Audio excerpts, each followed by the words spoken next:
দর্শক, এই মুহূর্তে মিরপুরে অবস্থান করছি, ঢাকা 15 আসনে। আমার সাথে দুইজন প্রবীণ ভোটার আছে, তাদের কাছে একটু জেনে আপনাদেরকে জানানোর চেষ্টা করব যে ভোটটা আপনি আপনার অনেক বছর ভোট দেখেছেন, এই বছরের ভোটটা কেমন দেখছেন?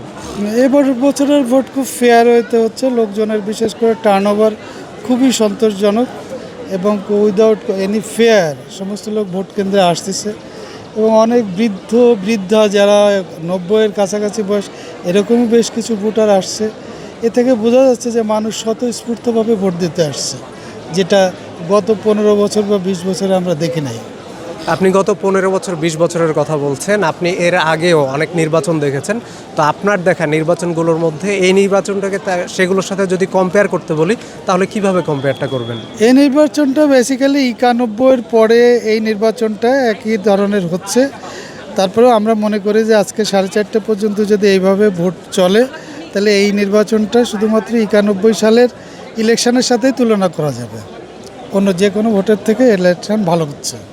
আপনার কাছে যদি একটু জানতে চাই পুরো নির্বাচন নিয়ে, আপনি কি বলবেন যে দেশের সার্বিক যে আপনি অবশ্যই চোখ রাখছেন টিভিতে, ইউটিউবে, ফেসবুকে, সব কিছু মিলে আপনার দেখা সব কিছু মিলে যদি আপনার কাছে একটু জানতে চাই এই নির্বাচন নিয়ে কি বলবেন? না, সুন্দর ইলেকশন হচ্ছে। সকাল থেকেই সবাই স্বতঃস্ফূর্তভাবে ভোট দিচ্ছে। আমার মনে হয় যে এই ইলেকশনের মাধ্যমে আমরা আবার গণতন্ত্রে ফিরে যেতে পারবো। আপনি ভোট দিয়েছেন কিনা এবং ভোট দিতে এসে আপনার চোখে কোনো রকম কোনো অনিয়ম দেখেছেন কিনা? না, আমি ভোট দিয়েছি এবং এখানে কোনো রকম অনিয়ম দেখিনি, এখন পর্যন্ত কোনো অনিয়ম দেখিনি। আইন শৃঙ্খলা রক্ষাকারী বাহিনী যারা আছে তাদের ভূমিকাটা কেমন দেখছেন, বা তারা কতটা চেষ্টা করছে নির্বাচনটা সুষ্ঠু করার? না, আইন শৃঙ্খলা রক্ষাকারী বাহিনী কিন্তু ভোট কেন্দ্রের বাইরে, ভিতরে এবং প্রতিটা সেন্টারে, প্রতিটা কক্ষেই কিন্তু সুন্দরভাবে আনসাররা, পুলিশ সদস্যরা, আর্মি সবাই কিন্তু খুবই সুন্দরভাবে কাজ করতেছে।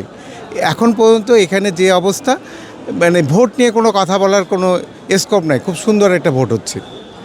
আপনার কাছে যদি আবারও ফেরি যে এই নির্বাচনে আসলে তরুণরা অনেক বড় একটা রোল প্লে করতে পারে বা প্লে করবে, তো তাদেরকে নিয়ে আপনার এক্সপেকটেশনটা কি, বা তারা এখনও পর্যন্ত আমরা দেখেছি যে তাদের উপস্থিতিটা কিছুটা কম, তো এটা নিয়ে কি বলবেন?